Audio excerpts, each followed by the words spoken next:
नाजरीन अस्सलामु अलैकुम, आपका इस्तकबाल है तहलका न्यूज़ स्टूडियो में।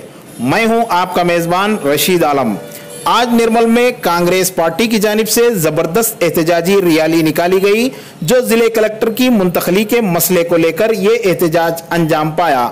इसमें तेलंगाना राष्ट्रीय समिति और रियासती वजीर के खिलाफ नारेबाजी की गई, जबकि महेश्वर रेड्डी साबिक़ रुकन असम्बली व सदर ज़िले कांग्रेस कमेटी मुत्तहदा आदिलाबाद ने कलेक्ट्रेट निर्मल की मुंतकली को अवाम मुखालिफ पर मुबनी करार दिया और कहा कि यहाँ रियासती वजीर के मफाद को अजीज रखा जा रहा है।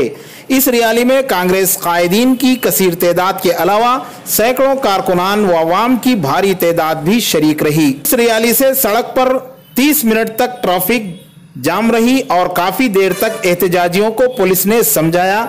ना मानने पर पुलिस ने एलएटी महेश्वर रेड्डी के हमरा कारकुनान व कायदीन को अपनी हिरासत में लेकर पुलिस स्टेशन मुंतकिल कर दिया, जिनमें काबिल जिक्र मोहम्मद अजहर हुसैन, विनायक रेड्डी एडवोकेट, रमना रेड्डी, मोहम्मद मोइन, शाहीन हाशमी, शेख हैदर, चंद्रशेखर, चिंटू, ए पोशट्टी, अमजद खान, मजरुल्लाह व दीगर शामिल थे।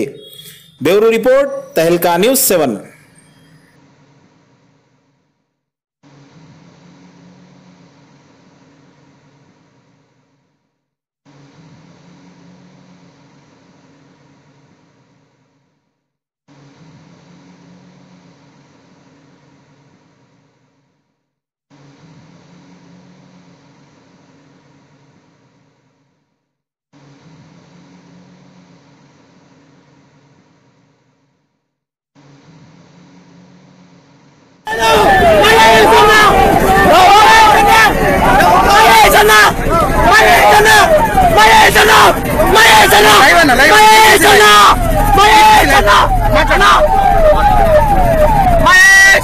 దౌర్జన్యంగా ఈ రోజు అరెస్ట్ చేసినటువంటి మరి ఇక్కడ ఈ ప్రభుత్వం కానీ లేకపోతే దౌర్జన్యం అరెస్ట్ చేసిన పోలీసులు కానీ ఈ రోజు నిర్మల్లో జరుగుతున్నటువంటి సంఘటన మరి రాష్ట్ర వ్యాప్తంగా మరి ప్రతి చోట కూడా ఇలాగ జరుగుతూ ఉన్నది। మరి పోలీసుల ద్వారా మరి నిర్బంధమైనటువంటి పాలన చేస్తున్నటువంటి ప్రభుత్వం మరి కాలం దగ్గర పడ్డదనేది కూడా తెలియజేస్తా ఉన్నాం। మరి మేము ప్రజాస్వామ్యబద్ధంగా ఈ రోజు మరి ఇక్కడ కలెక్టర్ ఆఫీస్ చూడడానికి వెళ్తే కూడా మమ్మల్ని అక్కడ వెళ్ళనీయకుండా అడ్డగించి పోలీసుల ద్వారా అరెస్ట్ చేపిస్తున్న ప్రభుత్వం వైఖరి నశించాలని మేము